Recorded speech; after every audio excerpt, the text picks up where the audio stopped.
Bienvenidos a todos. La sesión de hoy se trata de entender el costo de la deuda y cómo promueve la desigualdad. La semana pasada tuvimos la sesión con Lidi del movimiento de deuda y desarrollo y ella nos llevó por las políticas y la historia de la deuda como un asunto macroeconómico, como una lucha social importante para poder entender más sobre los fundamentos so- y los eventos que nos han traído a este punto de la deuda, las razones sistemáticas, las razones históricas por la que nuestras economías y sociedades están tan hundidas en la deuda, especialmente para los países que están al sur, la extracción económica del sur, que se ha aumentado a lo largo de los años desde el colonialismo, etcétera. Y bueno, nada más estoy mencionando esto para explicar que la sesión de hoy va a continuar como a la primera sesión de la semana pasada. Hoy tenemos a Matthew Martin. Él es parte de Debt Relief International y ha trabajado con la sociedad civil y con gobiernos de diferentes países por últimos 30 años para promover la cancelación de la deuda y así luchar contra la desigualdad. Y da consejos técnicos a los movimientos juveniles en asuntos de deudas y está trabajando en alivio de la deuda de Somalia y Sudán actualmente. También trabaja en Finance International, que es miembro de Fighting Equality Alliance o la Alianza para la Lucha contra la Desigualdad, y también es parte del Comité para Disminuir la Deuda, que analiza si los gobiernos están implementando las mejores políticas antidesigualdad y también trabaja con las asambleas que se organizan para la lucha con la desigualdad en muchos países y también apoya con análisis de políticas y sugerencias sobre cómo los gobiernos podrían luchar contra la desigualdad de mejor manera. Así que bienvenido, Matthew. Es un placer tenerte en la sesión de hoy. El formato es el mismo que la semana pasada, donde te vamos a dar pues una serie de preguntas grandes para que nos ayudes a entender qué significa la deuda en términos de nuestras economías, de nuestros diferentes gobiernos, qué significa para la desigualdad y porque la desigualdad pues está aumentando exponencialmente en todos los países y qué están haciendo los gobiernos y por qué, cuáles son las instituciones internacionales en las que nos enfocamos eh, para las campañas contra el Fondo Monetario Internacional, el Banco Mundial. Entonces, me gustaría que nos guiaras un poco para entender mejor en términos de desigualdad que todos en el mundo están batallando, ya sea con gasto social, servicios públicos, etcétera. Cómo la crisis de la deuda está conectada con estos problemas y desde el panorama general, cómo se ve, pero también cómo funciona a nivel nacional. Tenemos aquí aliados de América Latina, de África primordialmente, esta charla la vamos a subir a YouTube, entonces va a estar disponible para personas en Asia, en Europa y y porque estamos pensando en campañas nacionales y enfocarnos incluso más en cancelación de deuda y justicia de deuda para nuestras campañas nacionales, cómo podemos entender un asunto tan crucial y cómo podemos usar eso para la lucha contra la desigualdad en Kenia, en México, en Ecuador, etcétera. Entonces, te vamos a dejar responder esas preguntas por más o menos 20, 30 minutos y estoy segura que todos los participantes tendrán muchas preguntas para ti. Matthew es un diccionario de datos, de conocimiento, tiene muchísimos ejemplos sobre lo que los gobiernos están haciendo, así que preparen sus preguntas. Matthew, tienes de 20 a 30 minutos, te voy a avisar sobre los tiempos y la segunda parte solamente vamos a enfocarnos en las preguntas del público. Muchas gracias. Muy bien, gracias, Jenny. Pueden poner mi presentación, si pudieran. Nada más quisiera mencionar que estoy muy emocionado de participar en este webinar. He estado trabajando con la Alianza por los últimos 5 años y me gusta mucho que vamos a hablar de deuda y les voy a hablar por qué la cancelación de deuda es vital para la lucha contra la desigualdad. Siguiente diapositiva. Y bueno, brevemente voy a hablar del costo de la deuda en términos financieros, pero creo que ya hablaron de eso. Pero ¿por qué es verdad que la deuda aumenta la desigualdad? Después voy a hablar a la escala de la deuda, cómo llegamos aquí, cómo está promoviendo la desigualdad y, por ejemplo, por qué ya no hay tanto dinero disponible para el gasto social. Y les voy a dar ejemplos de algunos países para compartir el impacto directo de la deuda en el gasto social y la desigualdad. Y finalmente, vamos a revisar las tomas de decisiones de los gobiernos respecto a las políticas y cómo eso se relaciona con las injusticias. Y a lo mejor debería hablar más despacio para que la intérprete pueda seguirme. Siguiente diapositiva. Y bueno, por lo que sé, vieron los costos básicos de la deuda y las personas normalmente dicen que algo muy importante es cuando se te acumula la deuda, la acumulación de deuda. Eso socava el crecimiento y eso es porque ni el sector privado ni el gobierno está feliz con la situación económica, entonces reducen sus inversiones. Pero para mí lo que es más importante y lo que se ha comprobado históricamente tanto con campañas y como con ciudadanos en todo el mundo, es el impacto de servicio de deuda. Eso solía significar que las personas se preocupaban por la falta de comercialización internacional y las consecuencias que eso ocasiona, que es que la gente no tiene suficiente dinero para pagar su deuda, pero ahora muchos países han abierto cuentas capitales y por lo tanto la moneda pues se sigue colapsando, pero no afecta la comercialización internacional. Lo que sí tiene un impacto en la desigualdad y en las personas es privar al gobierno de recursos que podrían invertir en otros sectores. Y cuando intentamos medir una carga de deuda, consideramos un porcentaje de los ingresos del gobierno, que son impuestos y no necesariamente impuestos, pero tenemos que enfocarnos en los gastos para poder compararlos inmediatamente y tiene que ser en la moneda local si queremos comparar realmente, si que la gente compare lo que ganan al mes o que calculen cuánto lo están pagando los gobiernos de deuda mensualmente. Siguiente diapositiva. Y bueno, creo que ya han visto estos términos en la sesión anterior y nada más quiero decir que aquí lo que hice es enlistar los diferentes tipos de deudas y los costos. Y son costos que van en aumentos. Las menos caras son instituciones multilaterales como el Fondo Monetario Internacional, el Banco Mundial, y aunque tienen préstamos más caros para países más con una mejor posición económica, de todos modos son más baratos. Los bilaterales son relativamente baratos, aunque para Latinoamérica la mayoría de la ayuda ha desaparecido en los últimos 10 años y creo que de manera injustificada.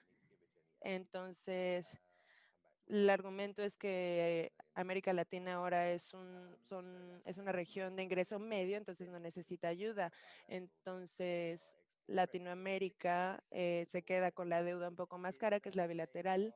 Y algo más riesgoso es que no están promoviendo el desarrollo, están promoviendo exportaciones y préstamos. Y eso significa que están pagando el costo más caro por las exportaciones, porque son normalmente pues más caras y cuando los países promueven más las exportaciones, promueve la corrupción. Por ejemplo, las agencias italianas y españolas eran famosas por pagar, por pagar ilegalmente para que pudieran enviar los productos que probablemente no eran del valor que deberían de ser. Y bueno, la comercial creo que ya la conocen, ya hablaron de ella. La siguiente es doméstica y las asociaciones públicas y privadas. Estas tres son relativamente nuevas en muchos países y también tienen problemas particulares con los costos, que esencialmente significa que no funciona como un préstamo normal. Lo que pasa con esto es que es un préstamo que tienes que pagar, que por ejemplo, si tú sacas un préstamo a 10 años, no tienes que pagar anualmente, sino que tienes que pagar toda la cantidad después de 10 años. Entonces, por ejemplo,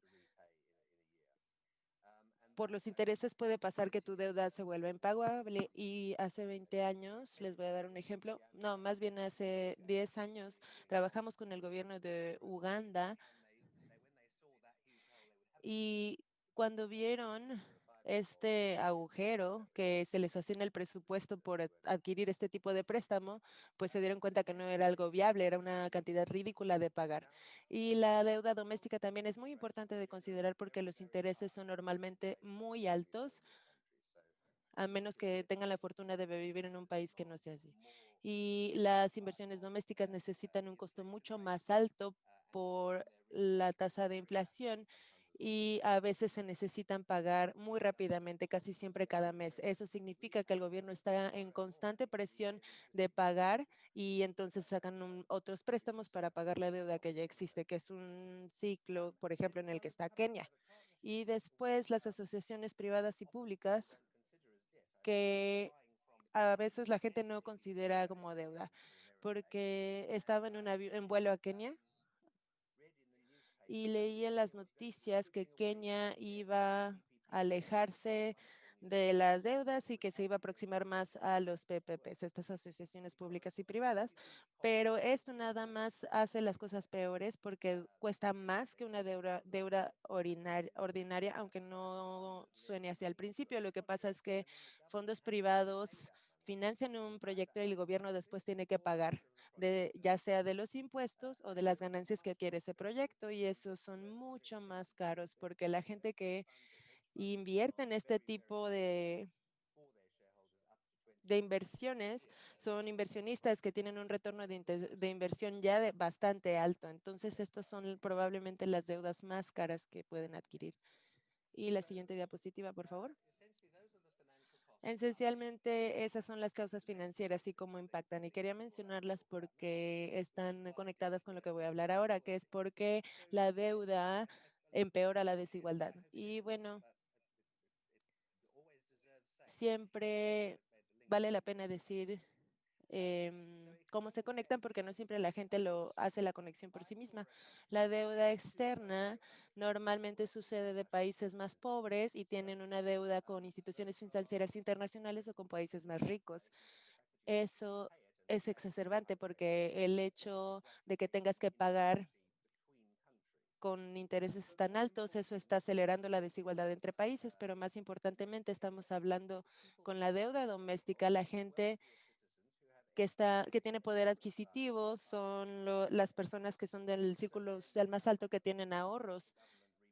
Y ahí entonces tienes al gobierno promoviendo los ingresos de las personas más ricas y el costo el retorno de inversión de la deuda internacional supera la inflación. Entonces esos inversionistas, ya sean externos o locales, obtienen un retorno de inversión mucho más alto como resultado de la deuda que, por ejemplo, los aumentos anuales que verías en los salarios de enfermeras o maestros o maestras, o, por ejemplo, los pagos de protección social. Entonces, por lo tanto, la deuda está empeorando la desigualdad por sí misma. Siguiente diapositiva. Pero lo fundamental de por qué la deuda está empeorando la desigualdad es cómo tiene un impacto sobre los presupuestos de los países a nivel global, y eso en dos maneras, eso sucede en dos maneras. La más importante, que a veces suele ser semivisible, es que los servicios de pago de deudas están atiborrados, entonces no le permite a los gobiernos hacer los pagos suficientes, entonces lo que hacen es recortar presupuestos para educación, salud, protección social, agua, etcétera. Y durante una crisis puede empeorar porque para poder cubrir tus déficits de presupuesto tienes que aumentar los impuestos. Y la mejor o la manera más fácil de hacerlo es aumentar el IVA o los impuestos de consumo que afectan a la gente más pobre peor, o a veces lo que deciden es cortar los gastos públicos o limitarlos y se le llama protección a los servicios sociales. Esos presupuestos suelen ser los más fáciles de cortar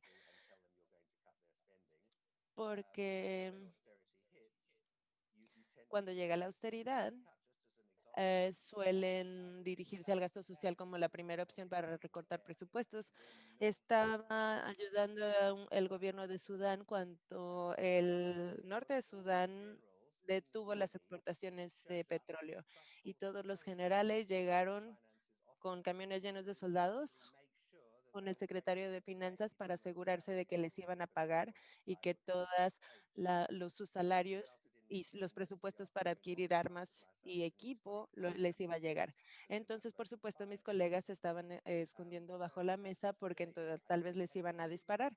Entonces, no creo que nos haya visitado un solo funcionario gubernamental que fuera parte del Departamento de Gasto Social ese día. La siguiente diapositiva. Bueno, pasemos a cuál es la escala de la crisis y cómo es que llegamos ahí. Siguiente diapositiva. Voy a considerar tres cosas. El nivel de deuda, el que mencioné, el, el servicio de deuda es el más importante y hay que considerar si los países consideran que hay una crisis de deuda internacional. Creo que la mayoría de nosotros podemos estar de acuerdo que esto está sesgado porque no consideran lo que los países necesitan gastar en servicios públicos como educación y protección social. Entonces hay que ver que los servicios de deuda, qué es lo que los servicios de deuda están dejando afuera. Entonces, si vemos a la deuda pública, la línea amarilla pues no se ve muy claro, pero podemos ver la línea roja y la línea verde, que son los países de ingresos bajos. Y como pueden ver, ha crecido de manera muy rápida en los últimos 10 años para esos países, mientras que los países más ricos han tenido más o menos una deuda muy estable y bueno, hemos visto, aquí podemos ver el aumento para los países más pobres que han empezado a usar lo que les conté de asociaciones públicas y privadas, la deuda doméstica, los bonos, y para los países más ricos, pues ha sido también una situación relativamente estable. Para el final de 2019, estamos en una situación donde la deuda de los 156 países que están en desarrollo fue 3.6 trillones, que es decir,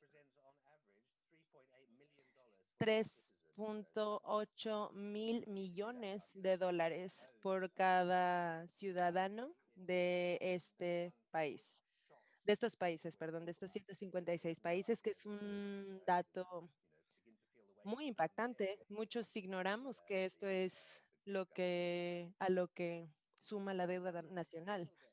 Y para un diferente grupo de países, porque ahora estoy usando los números del Banco Mundial, era 3.1 trillones de dólares y 49% se le debería a los bonos, el 22% a los prestadores multilaterales y 14% a otros gobiernos. Y en el 2019 los gobiernos pagaron 373 mil millones de dólares en servicios de deuda, es decir, $76 por cada ciudadano que se pagó, que si lo exponenciamos, pues se vuelve una fortuna, especialmente para las personas que viven en países menos desarrollados, las personas más pobres, que a lo mejor ganan menos de $150 al año. En muchos casos, entonces, estamos hablando de la mitad de sus ingresos anuales que se dirigen a servicios de deuda. Y en algunos países incluso puede ser el salario anual completo. Entonces, ¿qué han hecho los asesores? En el Banco Mundial tienen un servicio que llaman sostenibilidad de deuda, que es la capacidad de un país de repagar la deuda que tienen. E incluso antes de que llegara COVID, decían que la carga de deuda era demasiado alta para 45% de los países de bajo ingreso, que son más o menos 30, pero no tienen sistemas para evaluar otros países. Y bueno, sé que están intentando cambiar eso. Tenían un sistema que consideraban como tu acceso al mercado en vez del costo real de los presupuestos y de las personas, y están intentando cambiar eso para dirigirse a un sistema que al menos les muestre cuánto han pagado en servicios de deuda, porque es muy fácil enfocarse, es muy fácil que los gobiernos pregunten, pero si nos están pagando el precio que nos merecemos por el préstamo, ¿cómo está el mercado? Y eso no da información real, que fue lo que le pasó a Pakistán, que básicamente entraron dormidos a una deuda porque no sabían cuánto estaban pagando de servicios de deuda. Y bueno, el Banco Mundial y el Fondo Mundial Internacional no subestimaron eh, la carga de presupuestos y la deuda doméstica, y porque son cosas que no consideran en sus análisis. Y también el- los recortes a presupuesto del gasto social. Hemos estado revisando cuántos fondos se estaban dirigiendo a otros sectores, y descubrimos que más o menos 40% de los países del mundo ya tenían una crisis de deuda antes del COVID. Y si consideramos la cantidad de países que deberían reconsiderar sus presupuestos de gasto social, pues yo diría que más o menos el 90% de los países tendría que reconsiderar ese presupuesto porque no es suficiente. Y bueno, 40% de las economías ya estaban en deuda. Te quedan 15 minutos, Matthew. Gracias. Entonces, ¿qué pasó cuando llegó COVID? Hubo un colapso. Y bueno, quiero mencionar algo que creo que no mencioné. ¿Por qué pasó esto? Y lo queremos analizar desde el nivel mundial. Y descubrimos que los factores predominantes es que hubo, los gastos de los países se duplicaron e incluso triplicaron porque tuvieron que invertir en infraestructura y en otras cosas que antes no tenían, pero también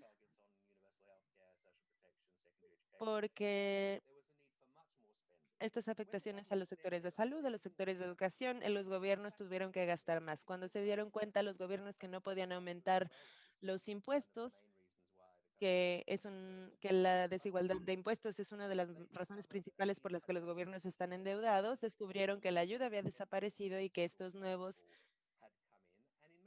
gastos habían llegado. Y en muchos casos había falta de experiencia, entonces los estafaron. Sé que un país fue a China para pedir un préstamo y que pudieron haber adquirido un préstamo con nada más 2% de interés y llegaron con un préstamo con una tasa de interés grandísima porque no sabían con quién hablar.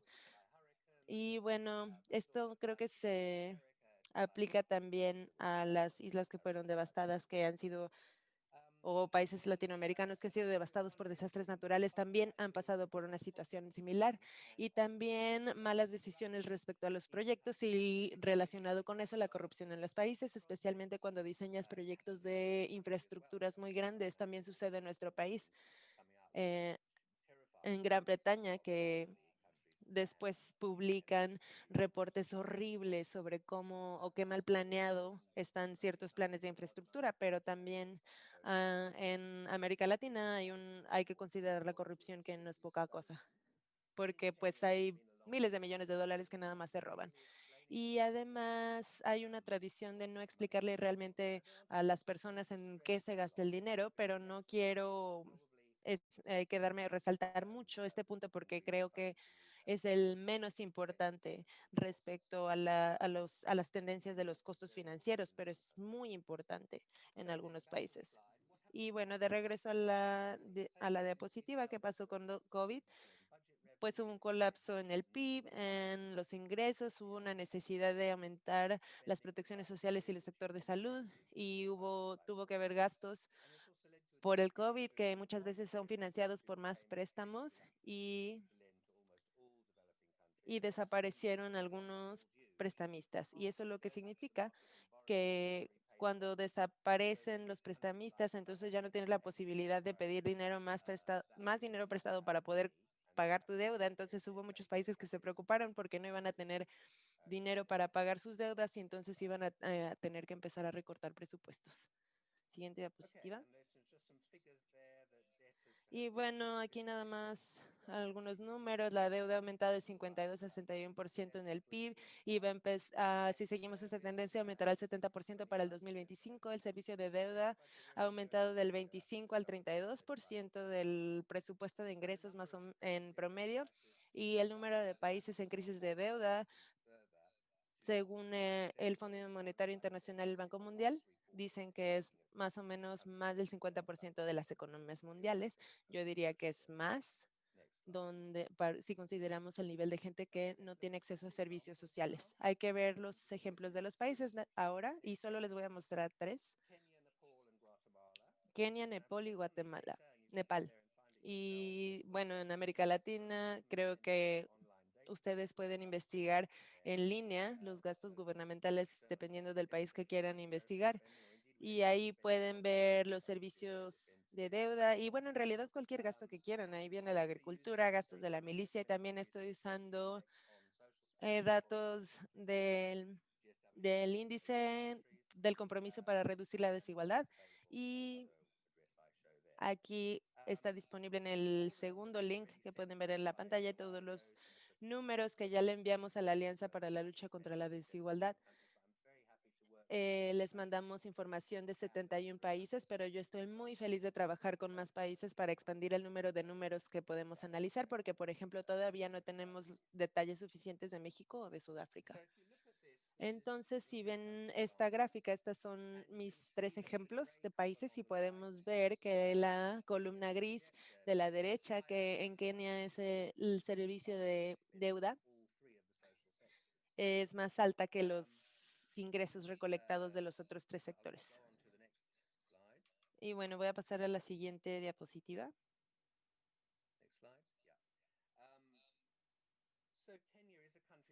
Y bueno, Kenia es un país que está clasificado por el Fondo Monetario Internacional y el Banco Mundial como un país de alto riesgo, porque pues ya están en una en una crisis de deuda, gastan más en sus servicios de deuda que en sus servicios públicos. No sé qué pasó, pero ¿pueden regresar a una diapositiva? ¿Podemos regresar? Ah, ok, gracias.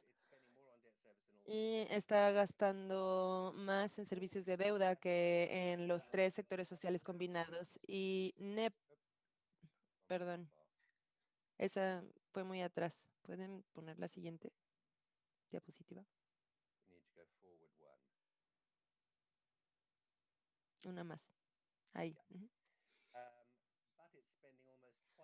Pero está gastando casi el doble en servicios de deuda que en los sectores sociales. Y Guatemala es un país de ingreso medio, entonces, a pesar de las campañas súper exitosas en América Latina, ni siquiera se menciona en alivio de deuda. Apenas en la última reunión de G20 hablaron y estos son los números que nos hablan de la gente, porque aquí la gente se da cuenta de en dónde se están dirigiendo los presupuestos de los gastos públicos. ¿Esto cómo ha tenido un impacto en la desigualdad? Nada más quisiera destacar que la falta de gastos para luchar contra la desigualdad es en parte responsable de los altos niveles de desigualdad en Kenia, en Guatemala y en Nepal. Y si las deudas fueran canceladas, entonces los países tendrían más libertad de incluso duplicar su gasto social. En Nepal podría aumentar hasta 70% y en Guatemala hasta 50%. Y si estos presupuestos se dirigieran de manera adecuada para tener, por ejemplo, servicios de salud universal o servicio público de educación, entonces eso cambiaría dramáticamente la situación de los países en crisis. Y bueno, entonces, ¿cuál ha sido el nivel de respuesta en cuanto a políticas para la crisis? Creo que al menos podemos decir, para ser justos con con la comunidad internacional, han al menos admitido que hay una crisis de deuda y eso fue hace más o menos 2 años cuando el Fondo Monetario Internacional dijo, oh, parece que hay una deuda, pero ya afortunadamente ha habido más organizaciones que también han dicho lo mismo y bueno, están pretendiendo que es por el COVID, pero yo diría que esa respuesta es francamente patética. Lo que han dicho hasta ahora es que hay una suspensión del servicio de deuda que solo cubre a los 73 países más pobres y solamente se enfoca en los gobiernos. Las deudas multilaterales y comerciales no participan y la deuda doméstica y los PPPs, las asociaciones PP, no están consideradas para nada. Entonces hay 20% de los servicios que son los que se alcanzan a cubrir con el alivio. Entonces, y eso no es una cancelación ni siquiera, nada más les están dando un periodo de 2 años. Entonces, interesantemente, esto aumenta la carga de deuda.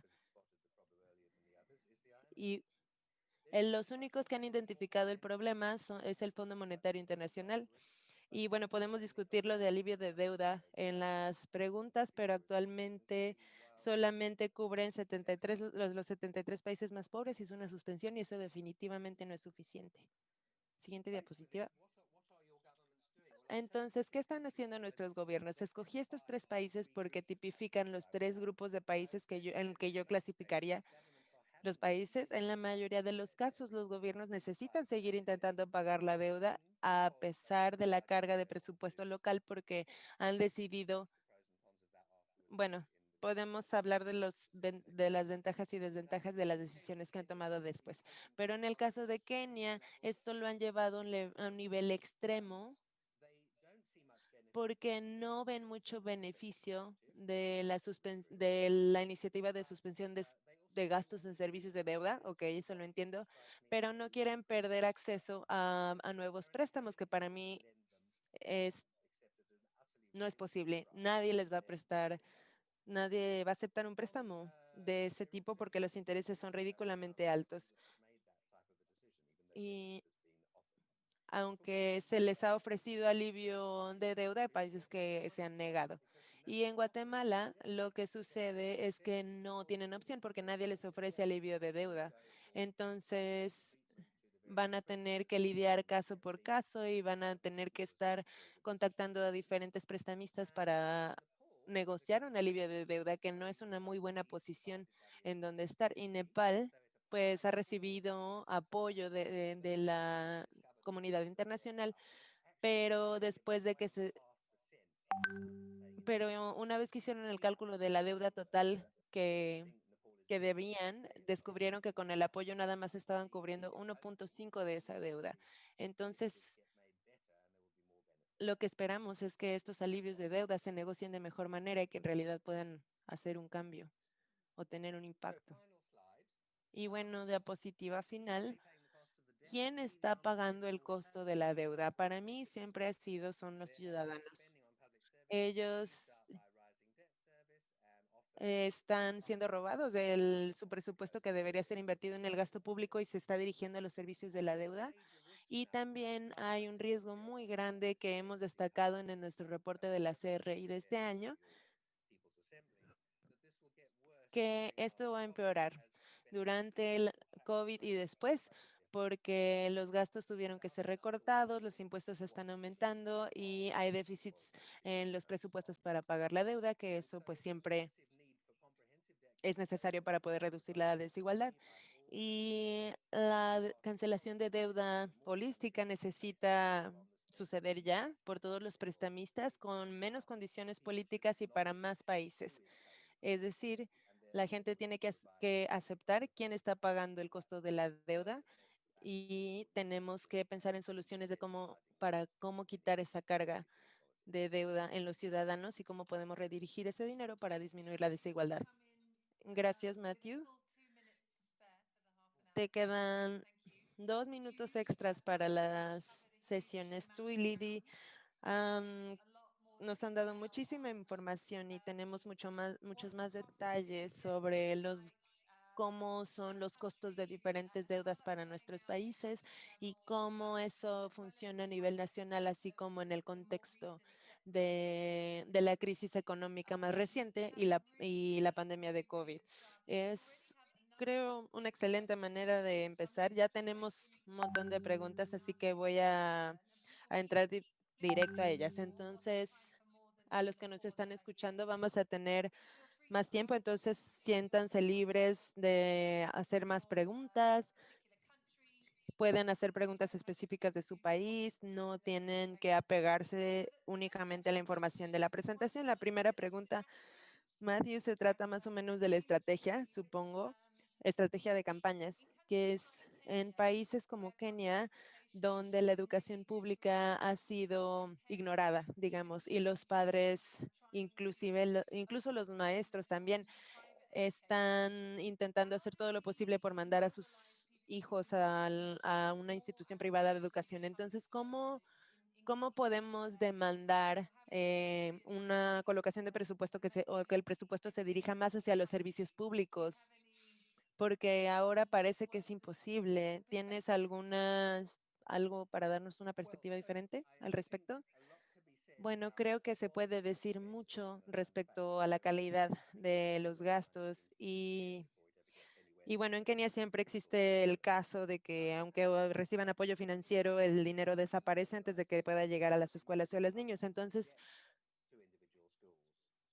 hay que primero estar al tanto cuánto dinero realmente se va a las escuelas públicas. Por ejemplo, en Uganda ponían letreros de cuánto dinero deberían de estar recibiendo y tenían la información, compartían la información en las asambleas públicas y después se ponían en contacto con la gente, investigaban y decían, no, ese dinero nunca llegó. Entonces escalaban, llegaban al ministro, a la prensa, al dirigente gubernamental y luego revisaban qué había pasado. Y hubo un aumento del 25 al 85% del presupuesto que sí llegaba a las escuelas. Entonces hemos les hemos explicado a algunos países que hay que rastrear que los gastos públicos llegan a donde deben de llegar. Y en Kenia, pues tenían un sistema muy bueno, pero que ha sido afectado por las administraciones gubernamentales recientes. Y en Sudáfrica tienen un sistema muy bueno. Eh, Normalmente voy a visitar a mi familia y enfocarme en un proyecto, porque Eastern Key es uno de los lugares con más niveles de desigualdad, pero reciben mucho apoyo. Las cosas estarían peor en el lado este de Cape Town si no recibieran el apoyo que reciben ahora, exactamente para poder llegar a las comunidades más pobres y que los niños más pobres tengan la capacidad de ir a la escuela. Pero respecto a las campañas, ¿cómo diseñas una campaña para demandar servicios públicos? Primero que nada, hay que considerar cuánto está gastando tu país en comparación con otros países. Es decir, hay que participar en asambleas internacionales porque así podemos decir, bueno, Kenia gasta más o menos que los países vecinos. Eso significa que están invirtiendo tanto porcentaje del presupuesto y entonces al gobierno realmente le interesa y hay que saber en qué están gastando el dinero. Y bueno, pues, perdón por decirlo, pero están gastándolo en gente más rica que puede ir a la universidad o están invirtiendo en educación básica que la educación básica es más útil para las partes más pobres del país. Y bueno, pues hay que llegar hasta el detalle. La transparencia es una solución muy buena también. Veo que es parte de muchas de sus campañas para asegurarse de que tengan acceso a todos esos números y que puedan analizar qué está haciendo el gobierno con el dinero. Y la mejor manera de mover a la gente a que haga campañas de este tipo es que vean los resultados, que no nada más estemos al tanto de los gastos a nivel federal, sino que también a nivel local y al detalle. Y sí, la Alianza de Kenia está empezando a trabajar así en sus campañas para presupuesto e incluso están llegando a nivel condado en Kenia. Entonces también es importante contar esa historia de cuando presumes esas pequeñas victorias, es para contar esa historia. que refleja pues tanto el problema como la solución. Sí, pues primero hay que contar las historias negativas. Por ejemplo, oigan, ¿saben que no hay protección social en su país para personas que no están empleadas o no hay educación para niños en cierto lugar? Pero también es importante comunicar los logros, por más pequeños que sean, para demostrar que sí hay un beneficio de las campañas. Irlanda está preguntando en tu diapositiva de sustentabilidad de deuda o deuda sostenible, ¿cómo se calcula? La corrupción afecta la sustentabilidad de una deuda y las instituciones financieras toman eso en consideración y si sí, ¿cómo lo miden? ¿Dónde está o dónde posicionamos la corrupción en, en los planes o en el análisis de la deuda?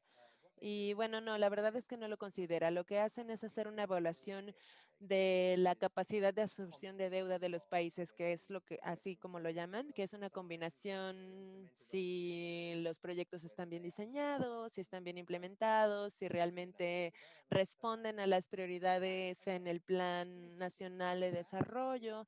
E implícito en ello es que, por ejemplo, fui a conocí a un funcionario gubernamental que no debo mencionar que me dijo que la ejecución de la inversión, en el plan de ejecución, el plan era 85%, pero en realidad solo habían construido 25% de los proyectos. Es decir, que 65% del dinero había desaparecido.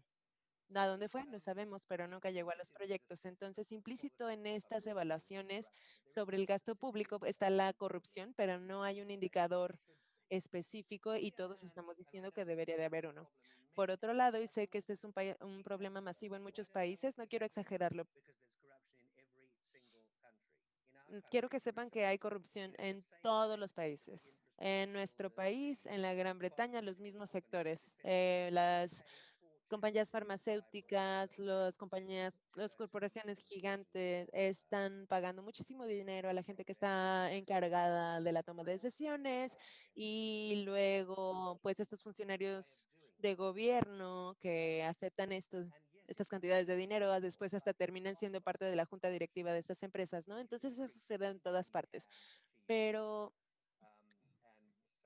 pues algo para la cancelación de deuda es que aumentar los gastos pues es una solución para la deuda, pero lo que no deberíamos de hacer es gastar en servicios de deuda, por ejemplo, que ese dinero se vaya a servicios de deuda. Gracias, Matthew. Y hay una pregunta de Irlanda también sobre los tipos de economías que existen en América Latina y el Caribe. Entonces pregunta, porque mencionaste en algunas diapositivas que muchos países latinoamericanos se consideran de ingreso medio. Y pregunta, pues más o menos por un panorama general de por qué pasaron de bajo ingreso a ingreso medio, entre comillas, y esta decisión ha sido mejor o peor para las personas que viven en estos países, hablando de la lucha contra la desigualdad. Bueno, yo diría que en ciertas maneras mejoró, en otras empeoró. ¿Y qué quiero decir con esto? Si te conviertes, bueno, la única manera, digo, lo único que tienes que hacer para convertirte en un país de medio ingreso es aumentar tu PIB, que es muy fácil. Países como Bolivia han aumentado su PIB dramáticamente porque encontraron petróleo, entonces están produciendo mucho más de lo que estaban produciendo antes, que es maravilloso para el PIB. Y en Bolivia porque acaban de nacionalizar las compañías de petróleo, entonces ahora tienen más presupuesto para gastar en servicios sociales, pero el ingreso per cápita es solamente un poquito más que los países de bajo ingreso. No significa que hayan dado un paso para convertirse en un lugar como Austria o algo así. Significa que nada más tienen un ingreso un poquito más alto y siguen teniendo las mismas desigualdades. Y no hay nada que compruebe que si aumenta tu PIB, va a disminuir tu desigualdad. De hecho, hay ejemplos de lo contrario, donde aumenta el PIB, aumenta la desigualdad, como México, Argentina, Bolivia. que son muy ricos, son países ricos, pero que no les interesa a sus poblaciones más pobres. Entonces, a cierto nivel, se podría servir para disminuir la desigualdad, pero sabemos que lo que tiene que suceder es que cambien las políticas desde el parte del gobierno. Pero lo que pasa es que cuando los países se vuelven en países de ingreso medio, entonces los gobiernos dicen, ah, pues ya no somos pobres, entonces ya no hay que gastar en los sectores sociales, hay que empezar a invertir en infraestructura, porque ahora somos una economía emergente, ya no somos pobres. Y creo que eso pues puede ser muy perjudicial. Y porque el FMI y el Mundial lo consideran igual.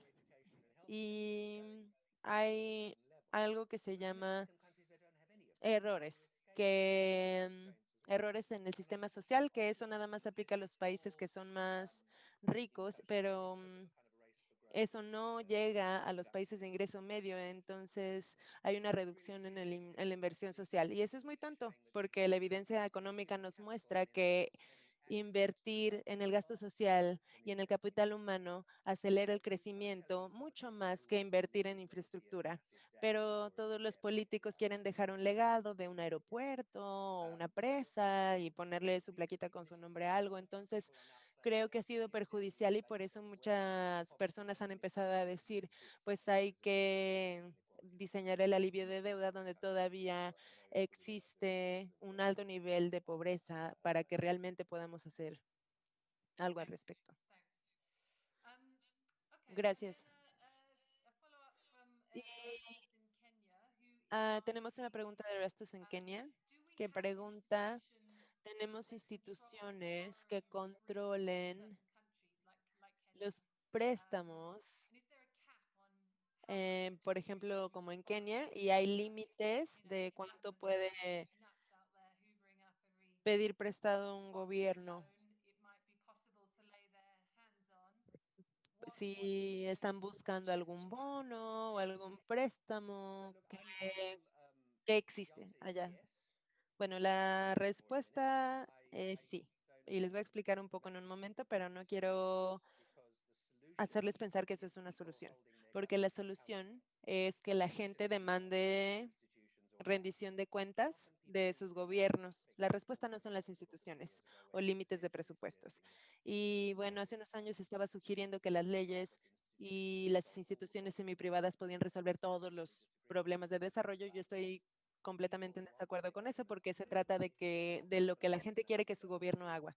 Y si no hay movilización a nivel nacional en contra de la deuda, entonces la gente que sigue siéndose rica por las deudas, la gente rica de su país, pues van a seguir diciéndole a los gobiernos que sigan pidiendo préstamos. Es como ser adicto a la heroína. Si llegan y te venden heroína, bueno, alguien llega y te vende heroína porque sabe que te haces adicto y cada vez te va a vender más.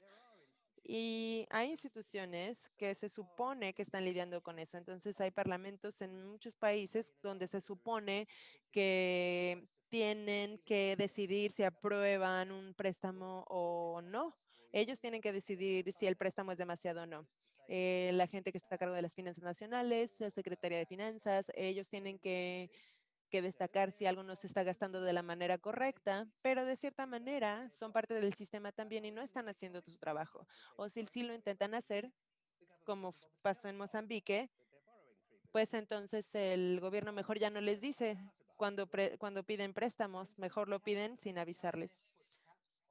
Y el Fondo Monetario Internacional pone límites sobre cuánto puede pedir prestado un país, pero eso solo aplica a los programas del FMI. Y cuando necesitan más dinero, nada más solicitan un préstamo a otros programas que no son parte del Fondo Monetario Internacional.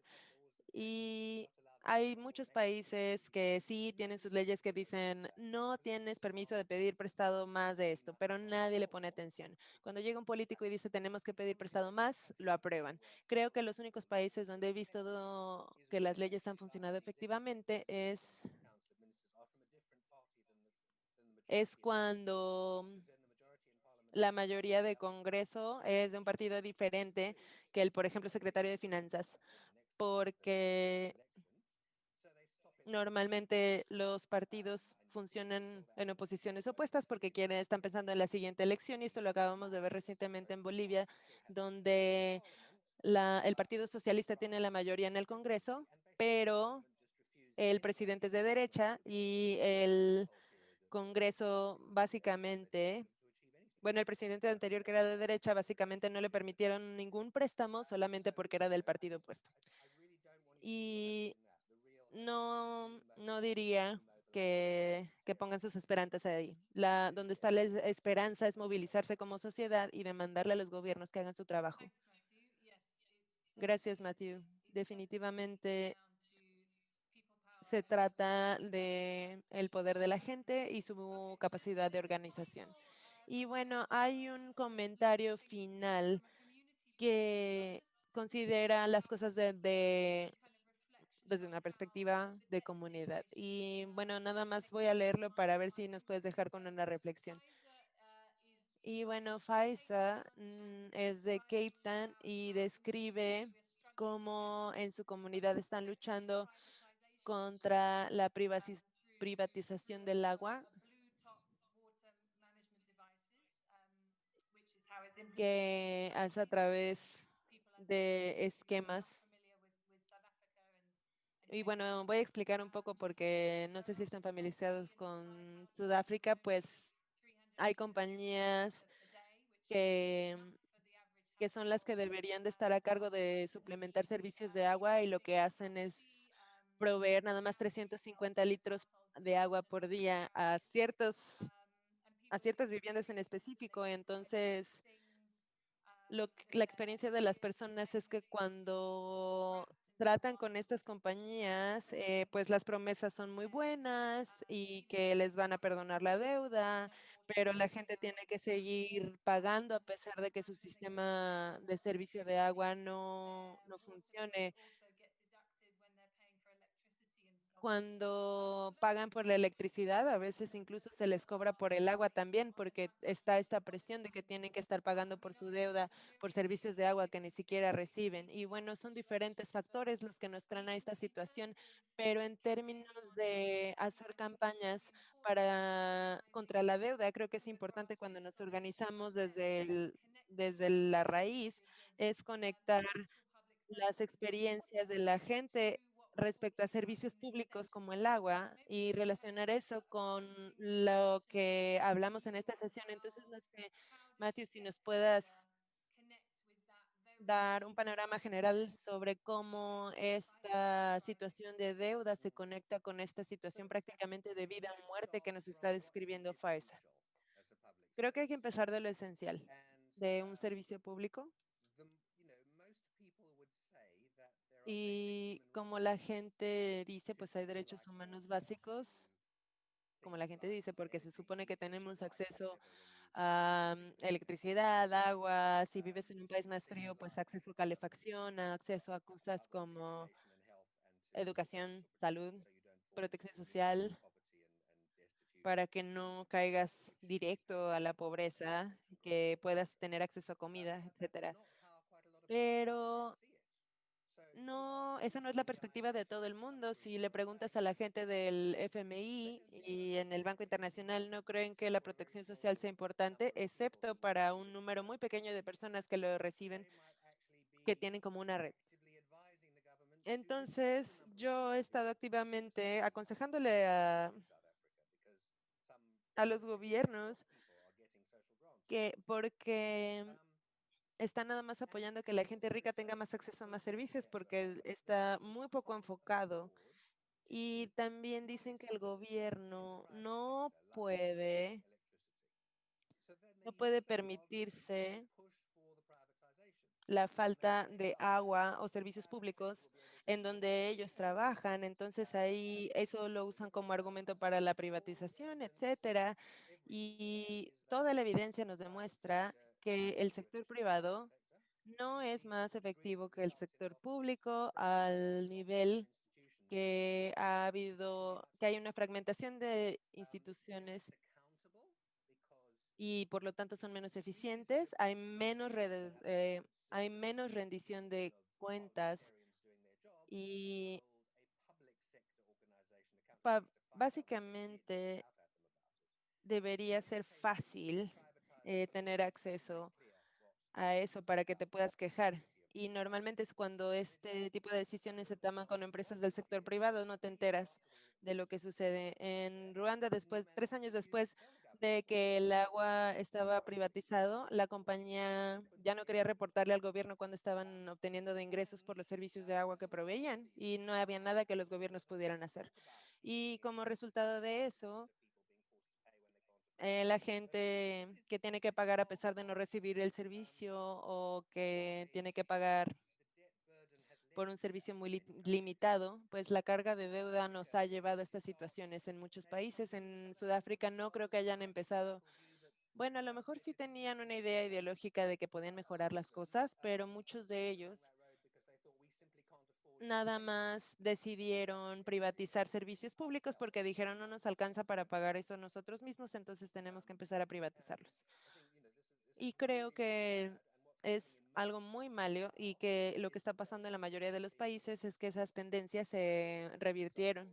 Por ejemplo, llegamos al punto hace unos años en América Latina donde estaba peor, lo peor, incluso la protección social y los servicios de salud estaban siendo privatizados y todos estaban siendo obligados a comprar seguros privados en vez de depender de sistemas gubernamentales. Entonces, muchísimo dinero se fue al sector privado como ganancia. Y lo que hemos visto en los últimos 15 años es que países como América Latina y Europa del Este, pues compraron este cuento que el sector privado podía hacer el trabajo mejor, pero esto no es verdad. Ha costado casi el doble y no ha llegado la protección social o servicios de salud a los sectores más pobres. Entonces, sí, parte del plan, y bueno, para echarles a la herida, esas compañías privadas, si ellos adquieren demasiada deuda, entonces quiebran y la deuda la absorbe el gobierno. Entonces te imaginas que te deshaces de la deuda, pero no es verdad, porque si todo sale mal, el gobierno termina absorbiendo la deuda. Entonces es vital incluir en su campaña la idea que estos servicios más amplios que son esenciales y deberían ser derechos humanos para todos y deberían ser gratis y públicos porque todo se puede pagar con los impuestos locales. Eso lo solíamos hacer en Gran Bretaña, que después se, se puede modificar el sistema y en vez de, pues decidimos hacer eso en vez de seguir sacándole dinero a los más pobres. Y creo que eso es algo que se tiene que incluir en sus campañas porque si no, eh, entonces ya podemos entrar a la conversación de que la deuda es la que no nos permite tener servicios públicos y entonces la conclusión es cancelar la deuda. Sí, eso me parece una excelente nota para terminar la charla porque ahora se nos ha terminado nuestra hora. Ha sido muy útil, creo que a todos nos has dado un poco de los datos clave que la gente necesita para empezar a entender la carga de deuda que tienen en su país, cómo esta carga de deuda tiene un impacto en el gasto público, en el gasto social. Las claves para diseñar una campaña que realmente reduzca la desigualdad con el uso de políticas. Tuvimos preguntas muy interesantes sobre estrategias de campañas. ¿Cuáles son nuestras fortalezas para poder luchar contra la desigualdad, organizarnos desde la raíz, desde el nivel local, para poder promover los cambios progresivos, pedirle al gobierno que rinda cuentas? Y es así como está la situación de la deuda actualmente. Así que muchas gracias por hoy. Ha sido una excelente sesión. Entonces, como Libby, sabemos que no te estás yendo a ningún lado, que vas a estar disponible para más preguntas que puedan surgir después de la sesión. O, bueno, si no tuviste tiempo, si alguien del público no tuvo tiempo de escribir una pregunta, por favor sepan que nos las pueden enviar después de la sesión. Y como la presentación de Libby, la tuya va a estar disponible, esta sesión va a estar disponible en YouTube para los que no lograron verla en vivo porque, por ejemplo, este horario no funciona con Asia. Entonces, vamos a poner esto en YouTube y para mí fue una sesión excelente. El siguiente miércoles Vamos a aprender lecciones para organizar campañas desde el movimiento de la deuda. Entonces ya tenemos el contexto histórico-social. Hoy vimos más la respuesta de los gobiernos con sus políticas y números de cómo funciona la deuda, los gastos en deuda y lo que el movimiento en contra de las deudas ha logrado y cuáles son las lecciones que tenemos que aprender. Son temas que veremos en la siguiente sesión. Ahora en el 2020. Y bueno, como ven, invitamos activistas increíbles que tienen 20, 30 años de experiencia en su lucha social. Así que muchas gracias, Matthew. Gracias por unirse. Muchísimas gracias también de mi parte. Ha sido un gran placer. Y cuando esta crisis de deuda empezó, quiero decirles que yo estaba muy deprimido porque, bueno, yo llevaba trabajando 20 años y lo logramos. Ya estábamos bien y de pronto hubo la crisis del 2008 y ya llevamos 10 años en crisis otra vez, entonces me deprimí. Así que me da mucha esperanza ver a gente como ustedes que se está informando, que se está moviendo, que se está activando para poder cancelar la deuda. Y ya sé que dije que las respuestas de los gobiernos han sido patéticas hasta ahora, pero creo que con un nuevo gobierno en Estados Unidos tenemos la oportunidad de un cambio radical en los siguientes meses y más cancelación de deuda. Entonces hay que luchar por eso y asegurarnos de que todos tengamos el compromiso social de cambiar las opiniones de los funcionarios gubernamentales y que tengamos el dinero necesario para la lucha contra la desigualdad. Gracias. Nos vemos el siguiente miércoles.